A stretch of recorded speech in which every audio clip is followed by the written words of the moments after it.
E continuamos a nossa jornada pelos profetas menores. Chegamos agora ao profeta Sofonias. Você já leu o livro do profeta Sofonias? Você já olhou bem a profecia de Sofonias? Sofonias não é um livro muito popular, não. Dificilmente a gente ouve alguém citar Sofonias. Mas talvez você reconheça e se lembre por causa de alguns textos que eu vou mencionar aqui e que são citados fora desse contexto ao qual Sofonias de fato pertence, mas de qualquer forma são textos mais conhecidos. Se você não leu Sofonias, eu gostaria de falar sobre ele essa manhã. Se você leu Sofonias, quem sabe você prestou bem atenção na leitura e viu que é uma análise do próprio povo de Deus. É uma profecia que se refere ao próprio povo de Deus. Além de Sofonias pregar para outras nações, ele pregou muito exclusivamente também para o povo de Deus. Olha, tudo indica que Sofonias tinha acesso à corte, era respeitado, ele pertencia à linhagem real. No versículo 1 do capítulo 1 de Sofonias, que é um livro de 3 capítulos, logo é feita a apresentação dele. Ele era trineto de Ezequias, do rei Ezequias, e profetizou durante o reinado de Josias. Está aqui na abertura do livro, não é? Quando a gente ouve isso, a gente logo imagina o seguinte: tinha tudo para se acomodar, para ser uma pessoa ali engajada com o poder, com boas relações com o poder, né? Ele era de linhagem real, mas não foi o que aconteceu, não. Ele levantou a sua voz, e levantou a sua voz de maneira muito peculiar em relação ao povo de Deus. Por volta do ano 620 antes de Cristo, Sofonias falava a Judá sobre a chegada do dia do Senhor. É o profeta que mais usa a expressão dia do Senhor, se referindo à invasão da Babilônia, à destruição de Jerusalém. A gente já conhece muito bem esse contexto, né? Já passamos por ele aqui diversas vezes. Outros profetas menores fizeram referência a ele. Tanto o reino do norte, o reino de Israel, cuja capital era Samaria, foi invadido pela Assíria e foi pulverizado. O reino do sul, que era o reino de Judá, com a capital em Jerusalém, foi invadido pela Babilônia. Jerusalém foi destruída, o templo foi destruído. Muitos foram levados como cativos em várias levas. Entre eles a gente sabe, Daniel e Jeremias e Neemias e Esdras, toda essa turma que a gente conhece muito bem das Escrituras. E depois de 70 anos é que eles voltam para a terra deles, uma nova geração. Uma geração que já tinha até nascido na Babilônia. Agora, a profecia de Sofonias é para avisar esse dia da invasão, quando o juízo de Deus ia se revelar desse jeito como Sofonias qualifica, como o dia do Senhor, o dia do acerto de contas, o dia em que Deus vai exercer o seu juízo sobre a nação rebelde, não é? Sofonias profetizou também com referência à Filistia, a Moabe, a Amon, a Etiópia, a Assíria mesmo. Há várias profecias de Sofonias voltadas para essas nações. Mas, de maneira especial, ele se voltou para Judá. O fato de Deus ter, preste bem atenção nisso, o fato de Deus ter juízo sobre as nações pagãs, não impedia Deus de ter juízo sobre a nação de Judá, sobre o seu próprio povo. E aqui a gente se lembra muito do início da carta aos Romanos, né? Que aconteceu mais ou menos a mesma coisa. No primeiro capítulo da carta aos Romanos, Paulo fala sobre os gentios perdidos, sem a lei, sem os profetas, sem a revelação especial e necessitados da graça. Se a graça não estivesse sobre eles, não haveria salvação, não haveria redenção. No capítulo 2, o apóstolo Paulo mira em cima dos cristãos do judaísmo, os cristãos que tinham vindo do judaísmo, e que normalmente olhavam para os gentios e diziam: vocês não têm Moisés, vocês não têm a lei, vocês não têm os profetas. E aí Paulo, no capítulo 2 de Romanos, diz: e vocês que conhecem a lei, que conhecem Moisés, que conhecem os profetas, estão numa situação pior, porque eles não conhecem, mas vocês conhecem e não obedecem, e também não cumprem, e também estão perdidos. E aí no capítulo 3, o apóstolo Paulo fala sobre a perdição de todo mundo. Está todo mundo no mesmo barco, todo mundo precisando da graça. Então, quando eu estava lendo Sofonias, eu estava me lembrando muito especialmente dessa construção de Paulo em Romanos. Quando aqueles que se acham povo de Deus acham que Deus está se esquecendo de exercer juízo sobre eles e que só os outros, os pagãos, os incrédulos, os perdidos, os pecadores, os não crentes é que merecem o juízo de Deus. Não, não. Muitas vezes esse povo que leva o nome de Deus, esse povo que diz que é povo de Deus, esse povo que se diz cristão, o povo evangélico também está sob a mira do juízo de Deus muitas vezes. E eu acredito que nos últimos tempos os evangélicos no Brasil têm estado sob a mira do juízo de Deus muito mais intensamente do que em qualquer outro tempo da história do protestantismo no Brasil. Mas eu vou chegar lá daqui a pouco. Por enquanto a gente vai percorrer aqui as lições de Sofonias, lembrando que então Deus olha com muito mais atenção e com muito mais critério para o seu povo, porque eles conhecem o caminho. Sabe, a rebeldia de quem não conhece o caminho é rebeldia. Mas é uma rebeldia em cima de não conhecer o caminho. A rebeldia de quem conhece o caminho é uma rebeldia pior. É uma rebeldia mais grave. Porque é uma rebeldia conhecendo o caminho. É uma rebeldia conhecendo qual é o caminho a ser seguido, qual é o certo a ser feito, qual é o ensino da palavra. E mesmo assim se afasta dos caminhos do Senhor e não cumpre a vontade do Senhor. É dessa rebeldia, é a rebeldia do povo que conhece o caminho e se afasta dele, que Sofonias está falando aqui.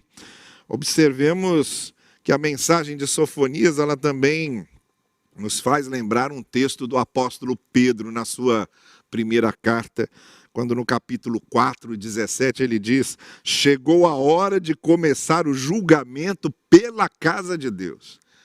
Pedro estava se lembrando do juízo de Deus, começando exatamente a partir de Judá e Jerusalém. E é claro que ele estava falando agora do próprio novo Israel, né? Da igreja como novo Israel. Então Deus sempre tem os olhos voltados de maneira muito mais criteriosa para o seu povo, porque o seu povo conhece o caminho. Então não teria desculpas para andar na contramão do caminho do Senhor.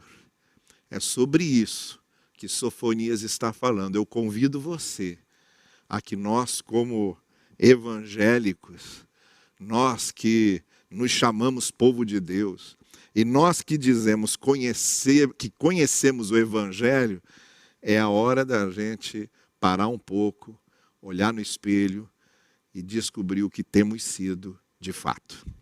Tá bem? Então vamos lá, vamos começar aqui falando das advertências do profeta Sofonias ao povo de Deus. Sofonias dirigiu a sua palavra ao reino de Judá, como eu disse, também falou a Filistia, a Moabe, a Etiópia, a Síria, a Amon, todos esses pagãos, todos esses não crentes, todos esses incrédulos. Deus falou contra eles, sim, mas aí foi tratar com Judá, foi tratar com o seu povo. E dirigiu ao seu povo 5 advertências. 5 palavras de advertências que a gente encontra no livro de Sofonias, que mostram e revelam em que condição o povo de Deus estava andando.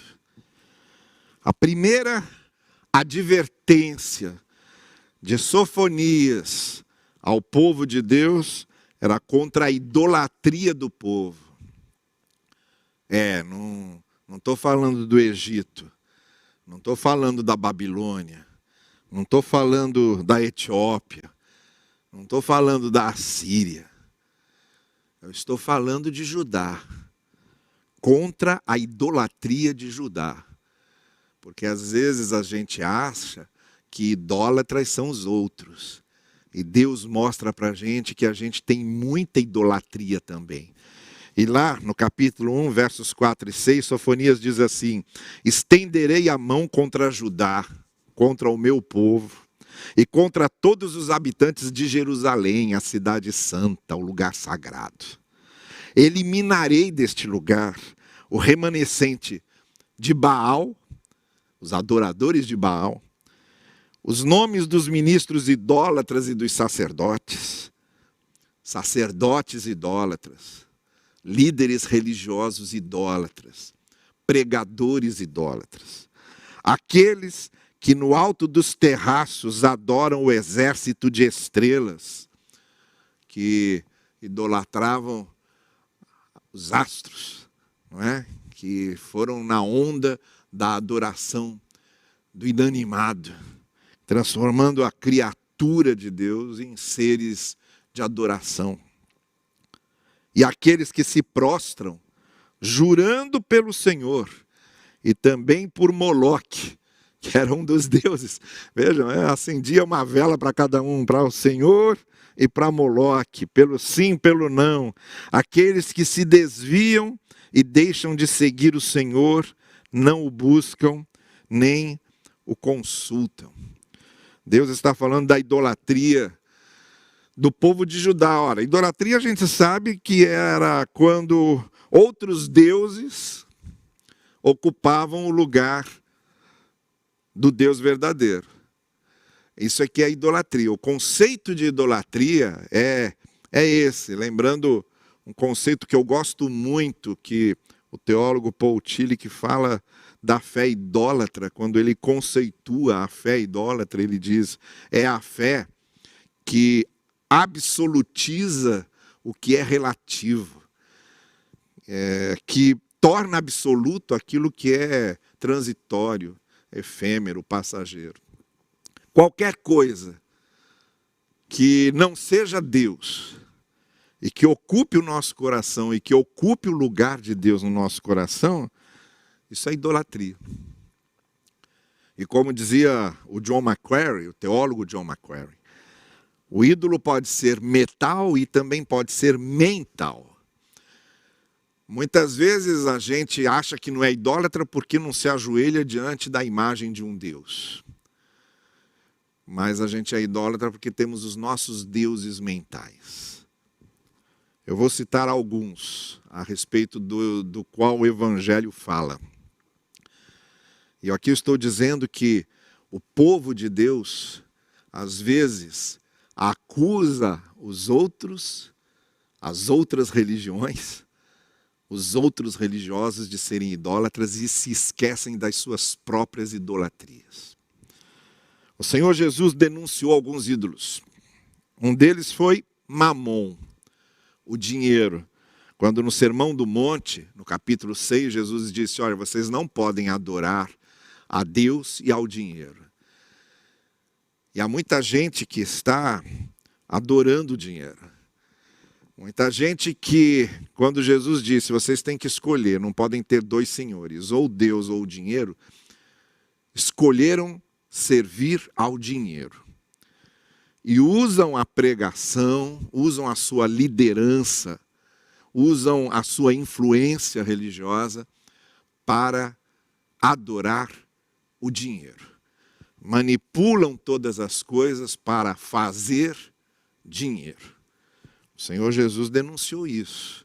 Ele estava falando para os seus discípulos dessa idolatria. Ele não estava falando para os pagãos, era para os seus discípulos.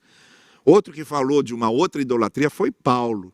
Quando Paulo, tanto na carta aos Efésios quanto na carta aos Colossenses, ele denuncia a idolatria da avareza.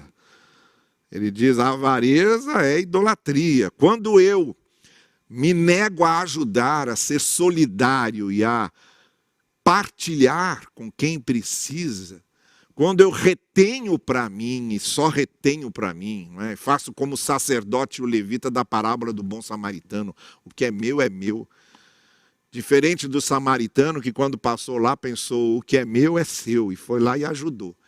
Mas o sacerdote e o levita tinham outra filosofia de vida, o que é meu é meu. Essa avareza de você se negar a ajudar quem precisa, de você fechar o seu coração só nos seus próprios interesses, e você se sente como se fosse o centro de um universo que orbita ao seu redor, isso é avareza. E isso é idolatria, diz o apóstolo Paulo. Quando eu louvo a Deus sem pensar na dor do próximo, eu estou sendo avaro e estou sendo idólatra. Outra avareza, outra idolatria, digo, que agora é o apóstolo João que denuncia, é a idolatria de dizer que ama a Deus e não amar o outro. João chama isso de mentira, João chama isso de idolatria. Você está adorando um Deus falso, não é o Deus verdadeiro. Porque quem diz que ama a Deus e é incapaz de amar o outro, de perdoar o outro, de ter misericórdia com o outro, de ter compaixão pelo outro, é idólatra, porque ele está adorando outro Deus, que não é o Deus da graça, não é o Deus da misericórdia, não é o Deus do perdão.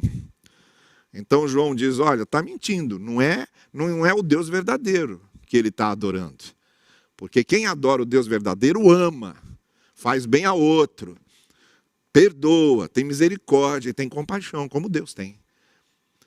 Está vendo algumas idolatrias que a gente dificilmente aceita, não é? A gente acha que idólatra é só aquele que tem a imagem lá, os deuses falsos, que se banham no rio Ganges, que seguem seus deuses e seus politeísmos. Não. Nós temos nossas idolatrias. Quando Sofonias fala sobre a fé idólatra, ele está falando disso, quando a gente torna absoluto algo que é relativo, quando a gente coloca no lugar de Deus o que não é Deus, a gente está sendo idólatra.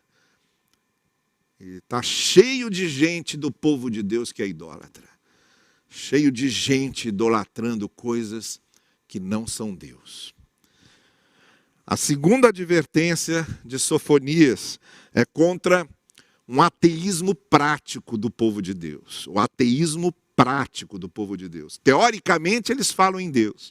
Tem discursos bonitos sobre Deus, tem músicas bonitas sobre Deus, cultos muito bem montados, liturgias muito bem estruturadas, uma tradição religiosa muito bem feita, mas vivem como se Deus não existisse.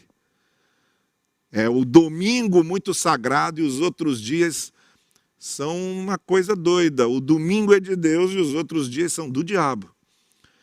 Gente que vive como se Deus não existisse, embora fale sempre no nome de Deus. Tem um discurso sobre Deus. E nos versos 12 e 13, Sofonias faz referência a isso.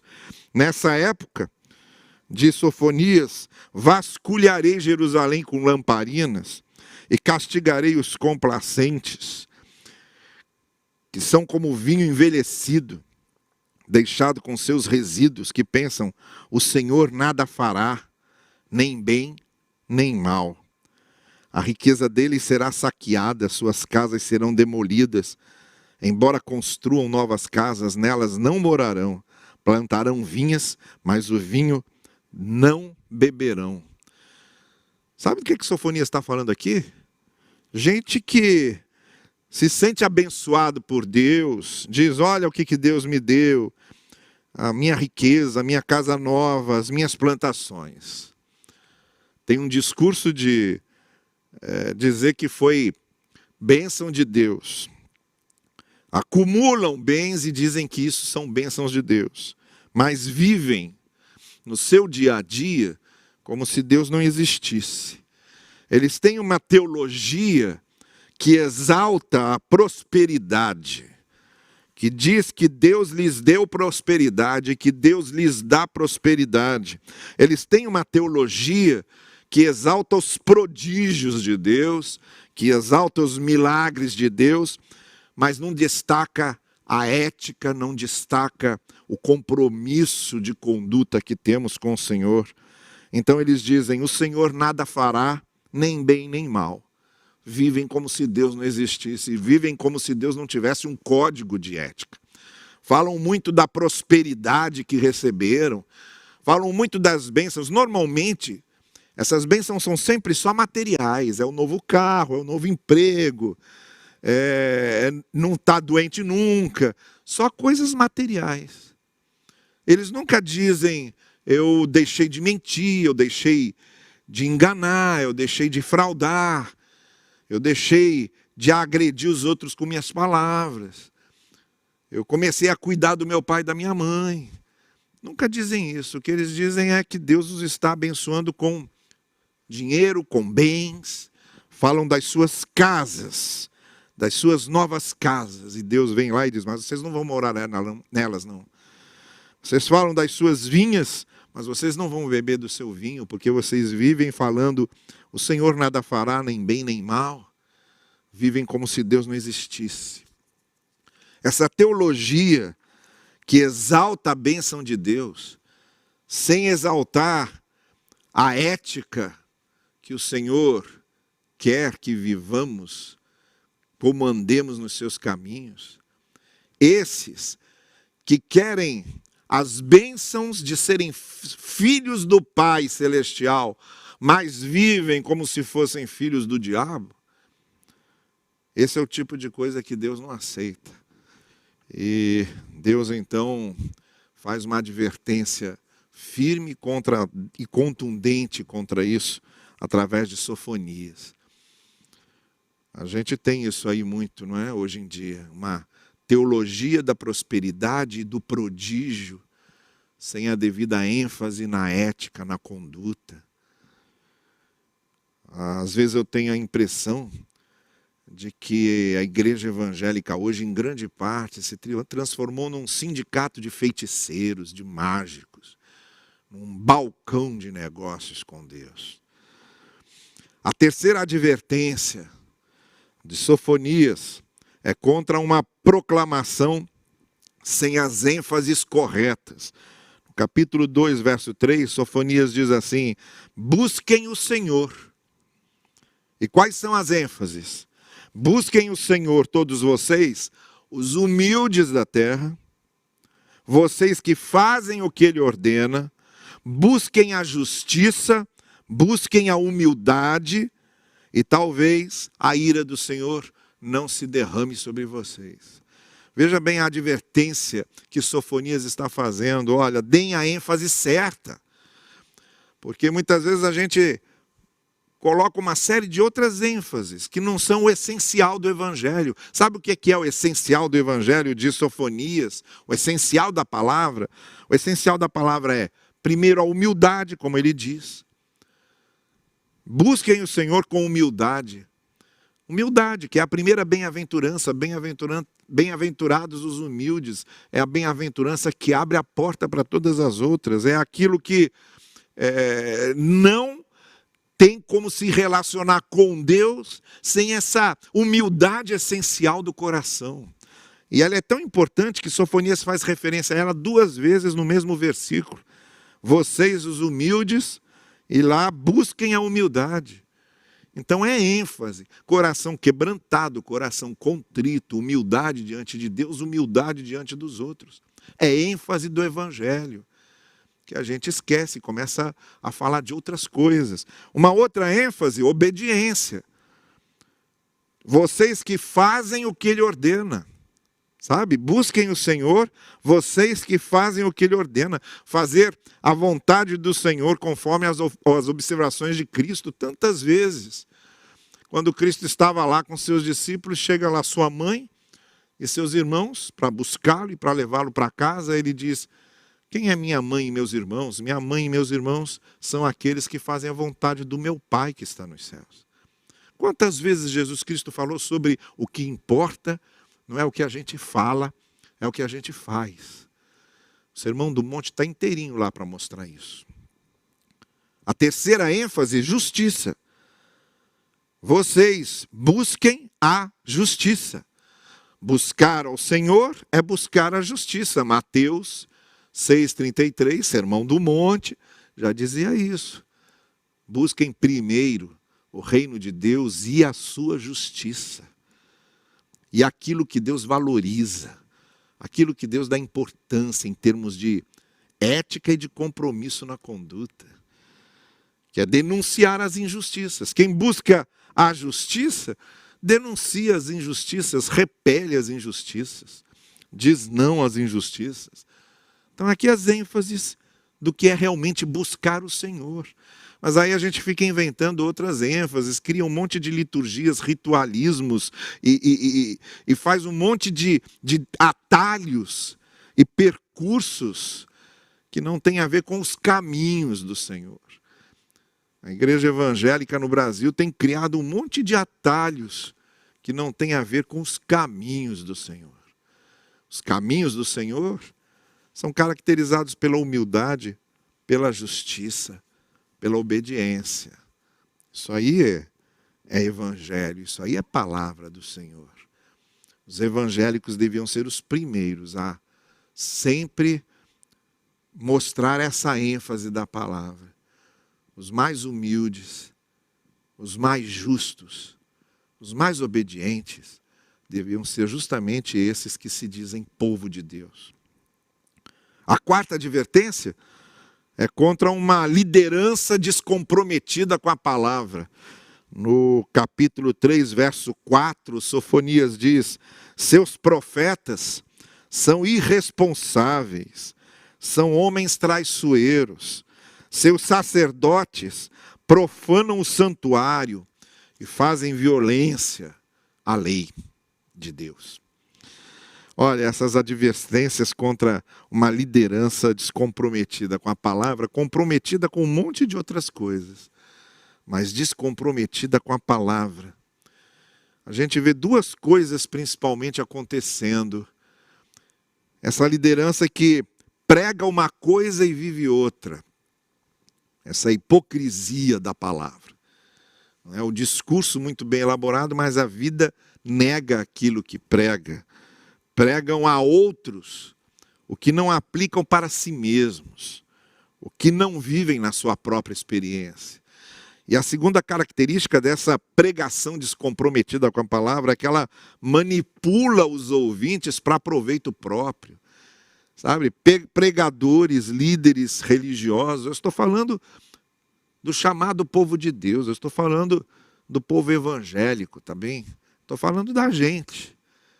De nossos líderes, nossos pregadores e nossos pastores, muitas vezes, terem uma pregação que só manipula, que manipula emocionalmente, que manipula sentimentalmente, que manipula os medos e as culpas das pessoas. Essa é uma pregação que muitas vezes acontece, sim, descomprometida com a palavra. E a quinta advertência de Sofonias é uma advertência contra o esquecimento de que Deus também é ira e justiça. No capítulo 3, verso 8, por isso, diz o Senhor, esperem por mim, no dia em que eu me levantar para testemunhar. Decidi ajuntar as nações, reunir os reinos e derramar a minha ira sobre eles. toda a minha impetuosa indignação. O mundo inteiro será consumido pelo fogo da minha zelosa ira. A gente prega a graça, a misericórdia, a compaixão de Deus, elas são reais, são verdadeiras. O Evangelho é essencialmente isso. Mas também não podemos subestimar essa ira zelosa de Deus, essa justiça irada de Deus contra aqueles que zombam dele. De Deus não se zomba, como diz o Senhor. Os que mais têm zombado de Deus têm sido justamente esses que se dizem povo de Deus. Sabe? Quem zomba de Deus não são os humoristas fazendo programa de humor, não. Quem realmente zomba de Deus é quem vive aquilo que não prega, é quem manipula a palavra, é quem foge da essência do Evangelho, é quem propõe outras ênfases que não são as ênfases da palavra. Quem zomba de Deus é quem prega uma teologia de progresso material em cima do compromisso ético. Quem zomba de Deus é quem vive falando em prodígio e milagre em vez de falar de como devemos andar e do nosso verdadeiro compromisso com a ética do Senhor. Quem zomba de Deus é quem usa o nome de Deus em vão para transformar a sua opinião própria na opinião de Deus. O seu olhar obtuso, o seu olhar travado, o seu olhar legalista, o seu olhar rançoso, o seu olhar tosco, no olhar de Deus. Fala como se fosse Deus que estivesse falando, como se Deus fosse esse Deus medíocre, pequeno, que muitos líderes religiosos mostram ser. Isso é zombar de Deus. Isso é tomar o nome de Deus em vão. Tem muitos pregadores e pastores evangélicos que estão fazendo aí os humoristas parecerem aprendizes de zombar do Senhor, da maneira como eles falam em nome de Deus, coisas que não têm nada a ver com Deus. E sobre o seu povo, que conhece o caminho e não anda de acordo com o caminho, o Senhor vai derramar a sua ira. Como diz o apóstolo Pedro, o juízo de Deus começando com a casa de Deus. Com esses que, porque conhecem o caminho, deviam andar direito e não andam. Esses que falam em nome de Deus e em nome do Evangelho, coisas que não têm nada a ver com o Evangelho nem com Deus. Ira de Deus, sim. Zelo de Deus. A ideia de ira de Deus está sempre ligada à ideia do zelo. De Deus proteger a sua palavra contra aqueles que distorcem a sua palavra. Bem, essas são as advertências de Sofonias, tá? Só para a gente recordar a advertência contra a idolatria do povo de Deus. Vivem criticando a idolatria dos outros e não aprendem a rejeitar a sua idolatria. A advertência contra o ateísmo prático. Tem um discurso muito choroso e às vezes muito indignado, mas na verdade vivem como se Deus não existisse. Não vivem aquilo que pregam. É uma advertência contra as ênfases incorretas. Quando a gente começa a dar ênfase a leizinhas e regrinhas que não tem nada a ver com a essência do Evangelho.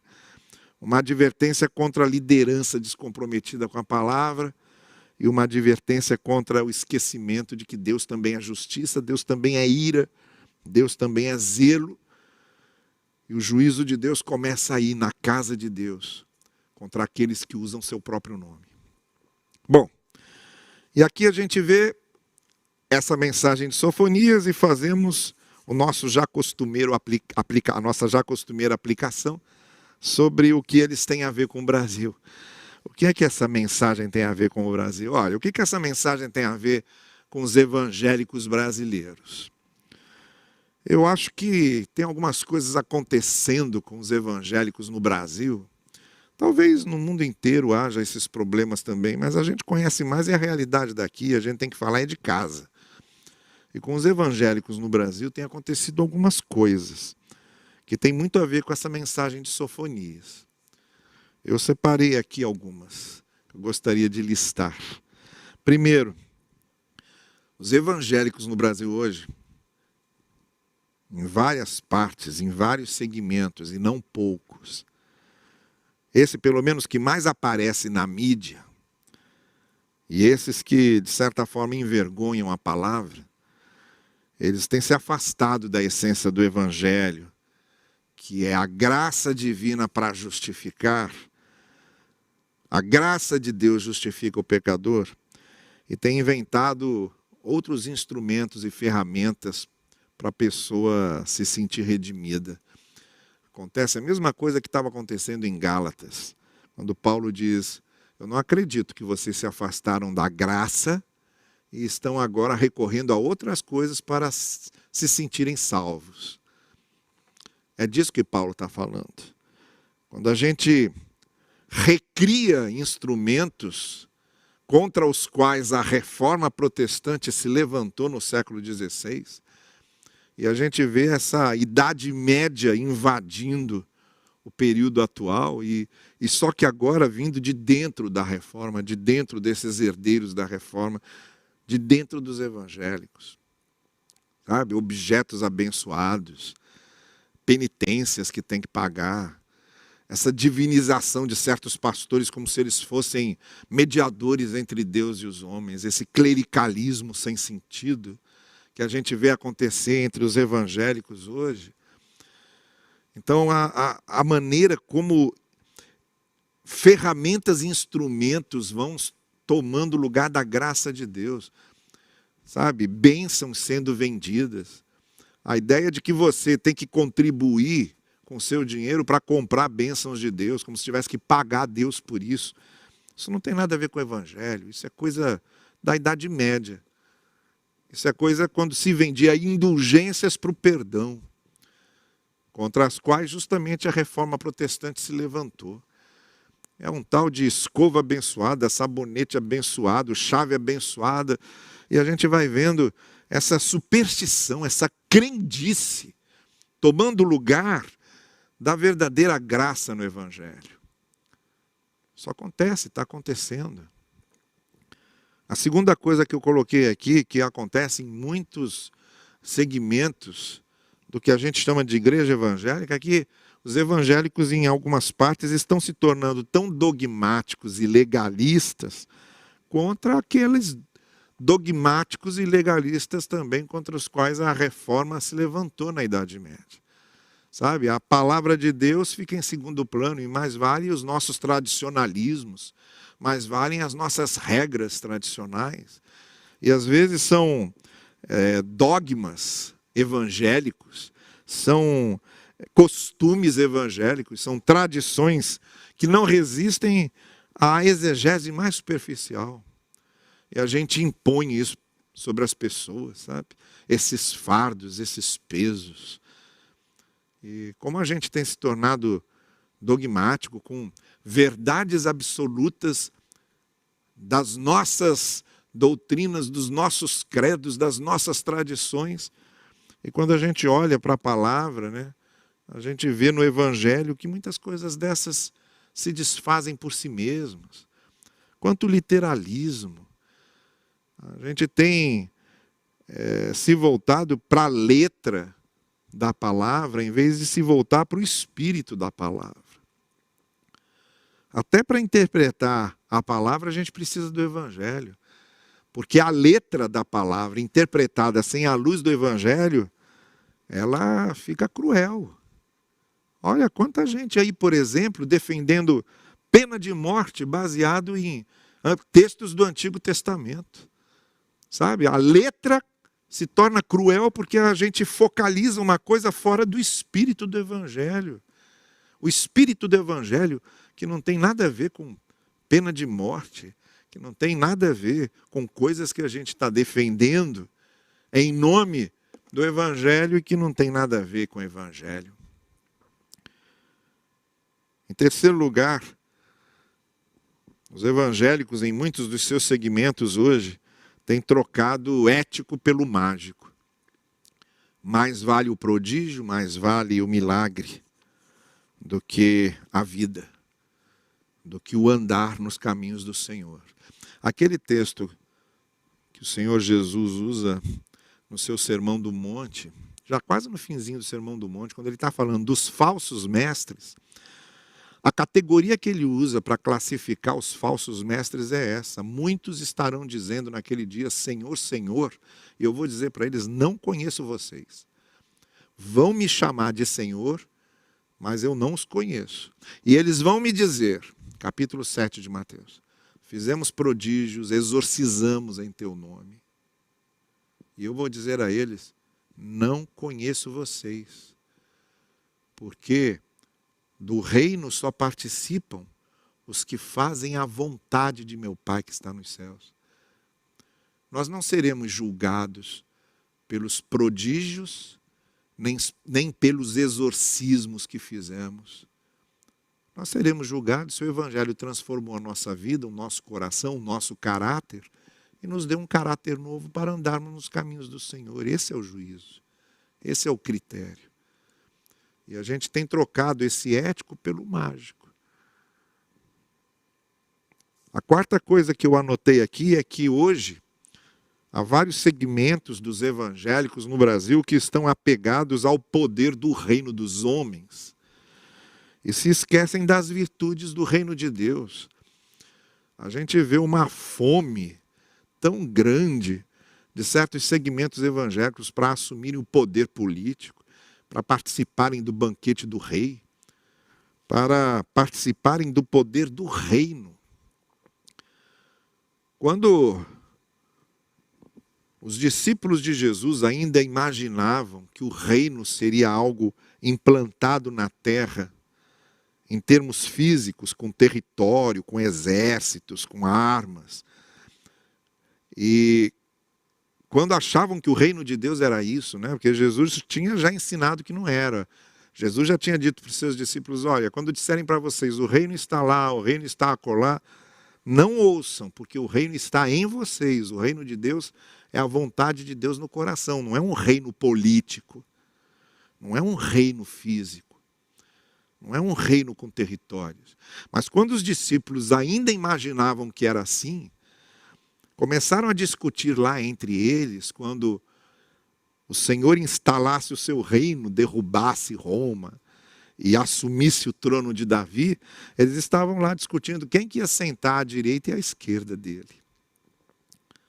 E o Senhor Jesus chamou os discípulos à parte e disse a eles, no capítulo 20 de Mateus, olha, essa discussão sobre poder não é uma discussão de vocês, isso é uma discussão dos seus governantes e dos seus políticos. E não será assim com vocês.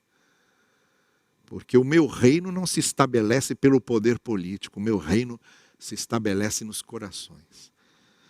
E quando eu vejo hoje vários segmentos da igreja evangélica tão ansiosos por cadeiras de poder, e esses escândalos que a gente vê, desses representantes políticos evangélicos, participando de esquemas de corrupção, né? Outros participando de homicídios, e tantos engendramentos promíscuos e imorais, e tudo levando o nome de Deus, tudo levando o nome do Evangelho. Quando eu vejo isso, eu me lembro sempre desse texto do Senhor Jesus dizendo, o meu reino não é por aí não, o meu reino não é conquistado politicamente. A quinta coisa que eu listei aqui, quinta e última, é que os evangélicos hoje, em muitas das suas representações, estão apegados a ritos, a liturgias, e se esquecem da vida de obediência. Sabe, há uma formalidade muito grande, há um ritualismo muito grande em certos segmentos evangélicos, com um tradicionalismo muito grande. Quando, na verdade, o evangelho é muito mais simples do que isso. O evangelho é vida, o evangelho é obediência, Evangelho é luta por justiça.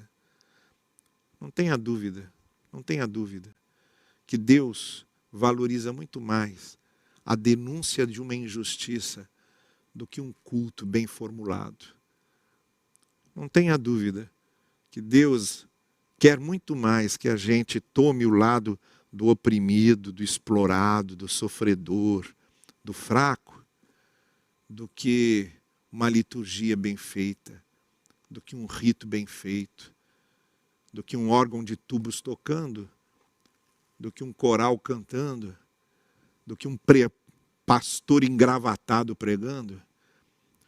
Para Deus vale muito mais a gente ajudar aqueles que estão sofrendo e em dor. Então muitas vezes a gente dá muito espaço para o rito e para a liturgia e esquece das coisas essenciais que o Evangelho tem pedido da gente. Nunca se esqueça que quem ajudou aquele assaltado na parábola do samaritano, quem ajudou foi o samaritano, que não estava com vestes sacerdotais, ele não tinha sido ordenado para ser sacerdote, ele era um samaritano, e foi quem fez a vontade de Deus ali. O samaritano que foi o evangélico de verdade. O samaritano que viveu o evangelho na sua alma. O sacerdote e o levita, o pastor e o teólogo, esses passaram de longe, mudaram de calçada. A gente não pode nunca se esquecer disso. Mas eu queria terminar com uma palavra final, um apelo final, de um versículo que está no capítulo 3, versículo 17, onde a gente lê assim: o Senhor, o seu Deus, está em seu meio, poderoso para salvar. O Senhor está no meio do seu povo. Por isso Ele pode nos restaurar, porque Ele está aqui. E por isso Ele pode nos usar. A nossa maior culpa é não nos voltarmos para o Deus que está aqui com a gente, no nosso meio, Deus conosco. O Senhor está no seu meio. Vocês são o povo de Deus. Ele está aí. Usem isso. Voltem-se para Ele. E deixem que Ele use vocês. Não é preciso muitos recursos. Nem é preciso muito estardalhaço. Volte-se para o Deus que está no meio de vocês. Para o Deus que está entre o povo. Ele quer usar vocês. Ele é o Deus que está conosco. Nos voltemos para Ele. Nos voltemos para Ele. Reparemos aquilo que precisa ser reparado. Retomemos nosso curso certo, nosso percurso próprio. Vamos voltar às origens daquilo que nós defendíamos. Vamos voltar a ser o povo de Deus com Deus. Essa é a grande diferença. Não adianta sermos o povo de Deus sem Deus. É preciso que sejamos o povo de Deus com Deus. Não adianta sermos o povo evangélico sem evangelho. É preciso que sejamos o povo evangélico com o evangelho. E que Deus assim nos abençoe e ajude para que façamos dessa maneira.